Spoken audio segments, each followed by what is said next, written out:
Olá! Que alegria ter a companhia de todos para mais essa nossa análise. Que a paz de Deus, sabe, esteja aí em cada coração. Antes da gente começar, vamos fazer o que é de costume aqui? Um momento de oração para a gente centrar a mente e o coração e pedir que o Espírito Santo seja o nosso guia. Vamos orar? Pai amado, obrigado por mais essa chance de estudar um tema tão profundo. Pedimos que o Teu Espírito abra o nosso entendimento, que essas lições da história, elas falem diretamente com a gente hoje. E que no final a nossa fé em Ti e na Tua palavra saia fortalecida.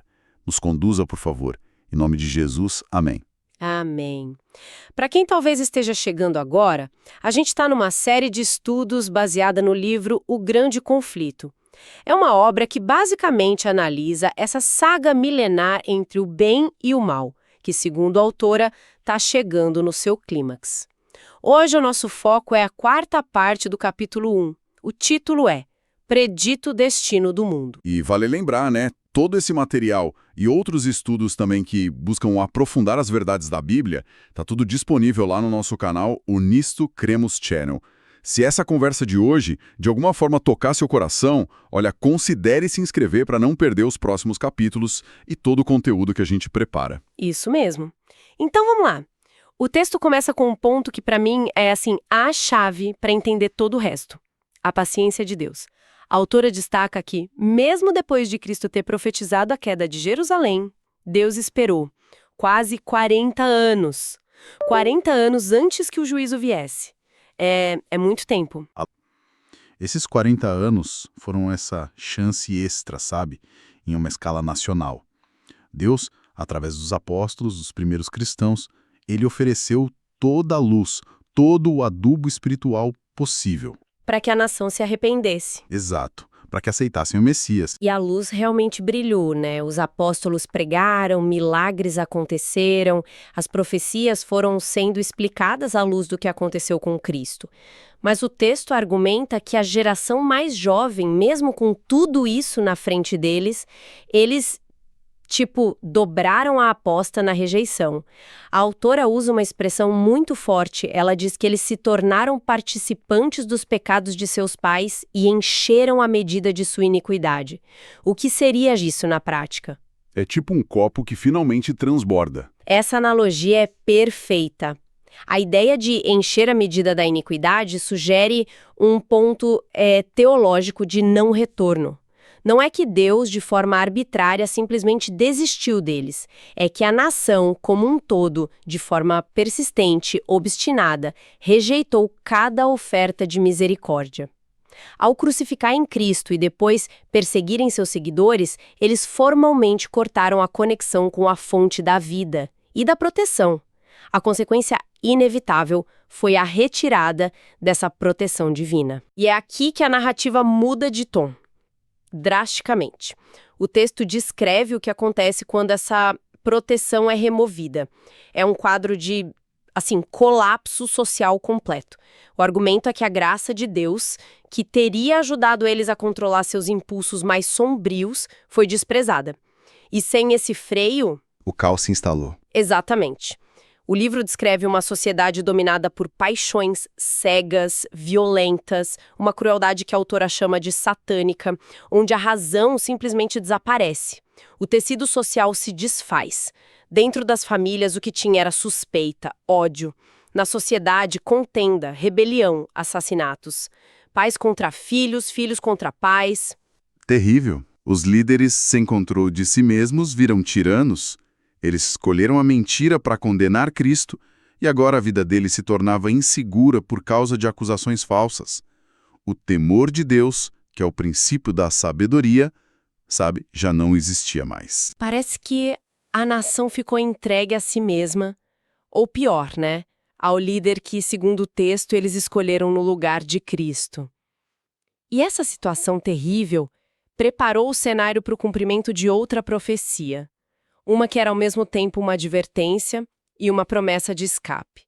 Eu queria ler essa passagem em voz alta, porque ela é o ponto de virada para os seguidores de Cristo. Está em Lucas, capítulo 21, versículos 20 e 21.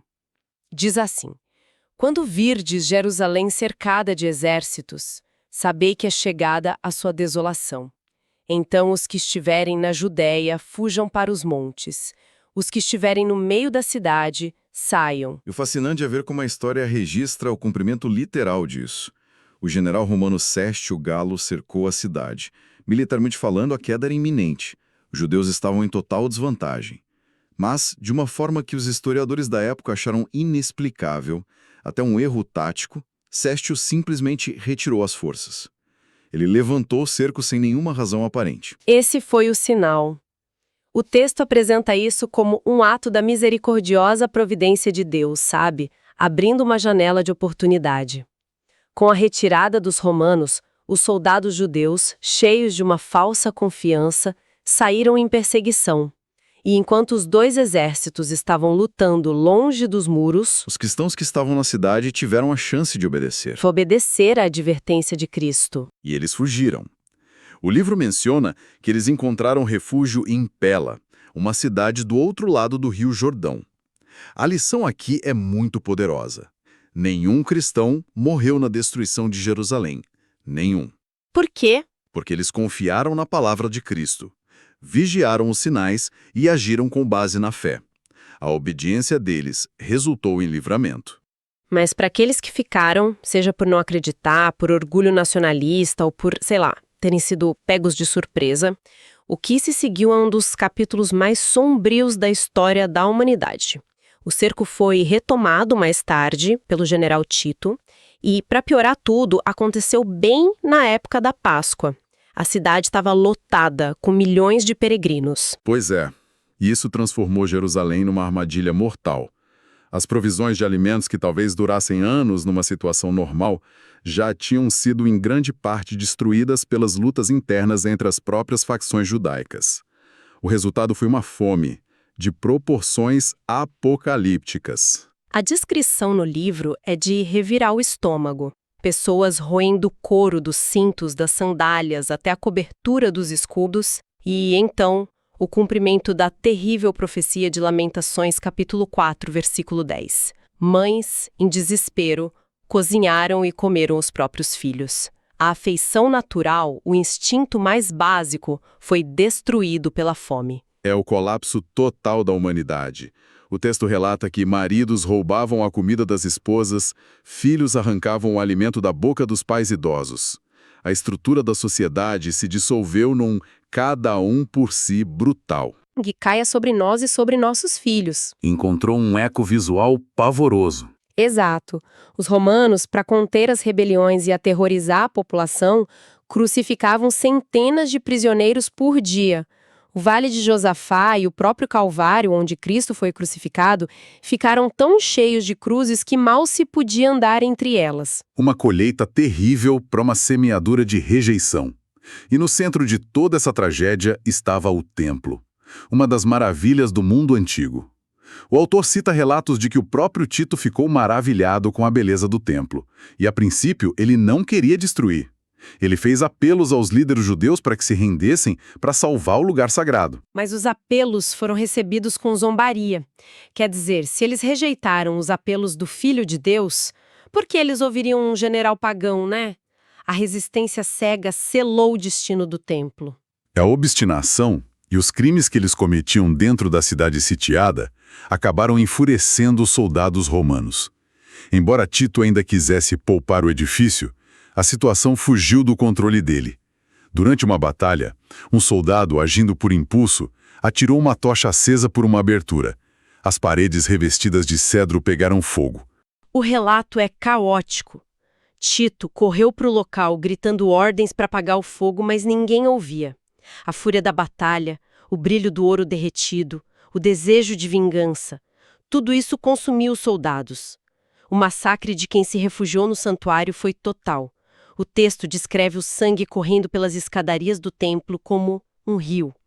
Uma cena final de horror absoluto. E aqui o livro nos convida a uma reflexão muito profunda sobre a causa disso tudo. A frase usada é um soco no estômago. Os judeus haviam forjado seus próprios grilhões. A destruição de Jerusalém não é apresentada como um ato de um Deus vingativo que os fulminou do céu. Não. É a consequência direta e inevitável das escolhas deles. Ao rejeitarem o amor e a misericórdia de forma tão persistente, eles mesmos removeram a proteção divina. E com isso, abriram a porta para que Satanás exercesse seu poder destrutivo sobre eles. Então, o que isso significa, num nível mais profundo?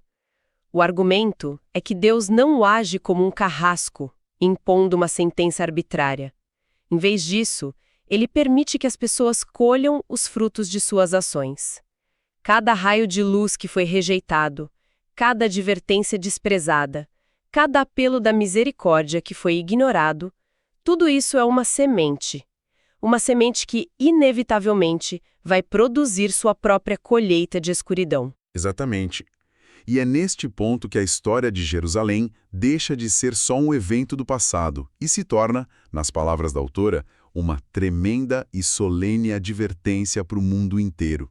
A destruição daquela cidade é apresentada como uma tênue sombra do que vai acontecer com um mundo que, da mesma forma, rejeitar a misericórdia de Deus.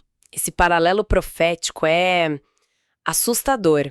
Se os horrores de Jerusalém com canibalismo, traição, massacre foram só uma sombra, o que o livro adverte que vai ser a realidade quando o Espírito de Deus for completamente retirado dos que o rejeitam. A fúria satânica sem nenhum freio, liberada em sua plenitude. Mas, e isso é crucial, no meio dessa advertência terrível, brilha uma promessa de esperança. Assim como os cristãos foram livrados da destruição de Jerusalém, o povo de Deus será livrado no fim dos tempos. A profecia não termina em desolação. Ela aponta para a segunda vinda de Cristo como o grande resgate. Sim, e essa promessa é o nosso farol.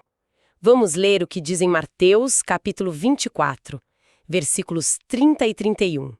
É uma imagem de poder e de esperança.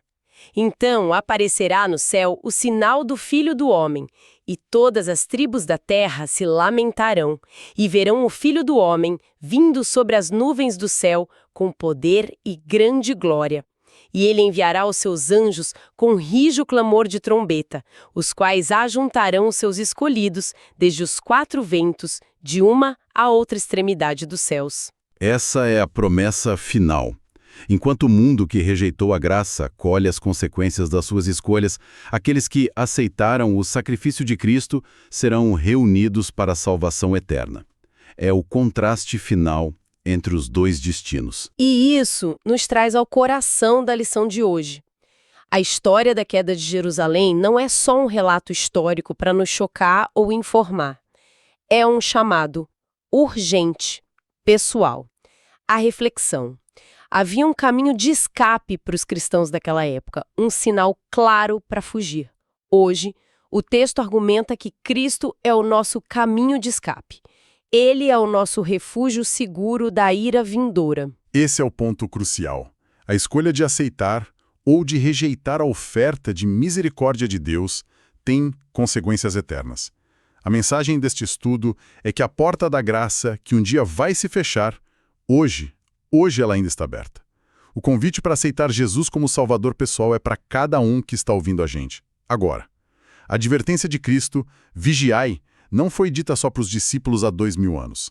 Ela ecoa através do tempo e chega até nós com urgência. O livro conclui que o mundo de hoje não está mais preparado para a mensagem do fim do que os judeus estavam para a de Jerusalém. As pessoas vivem suas vidas, focadas em negócios, prazeres, ambições, muitas vezes embaladas por uma falsa sensação de segurança, enquanto os sinais dos tempos se cumprem ao nosso redor. Por isso a queda de Jerusalém é essa advertência solene, uma lição histórica sobre o perigo de tratar com leviandade os convites da graça divina, de resistir aos apelos da misericórdia de Deus.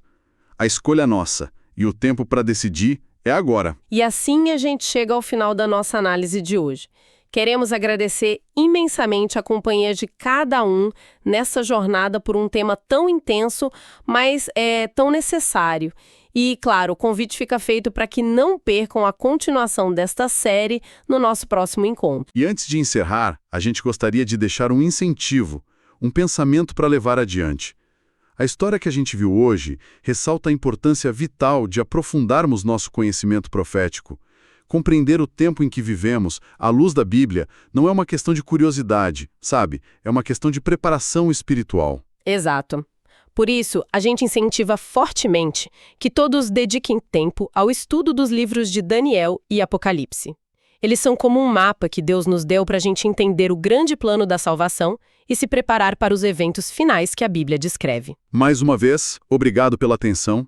Que as lições de hoje nos levem a uma decisão firme ao lado de Cristo, que é o nosso refúgio e a nossa esperança. Um excelente dia a todos. E não se esqueça, para continuar acompanhando esta e outras séries de estudos, se inscreva no nosso canal Nisto Cremos Channel. Até a próxima!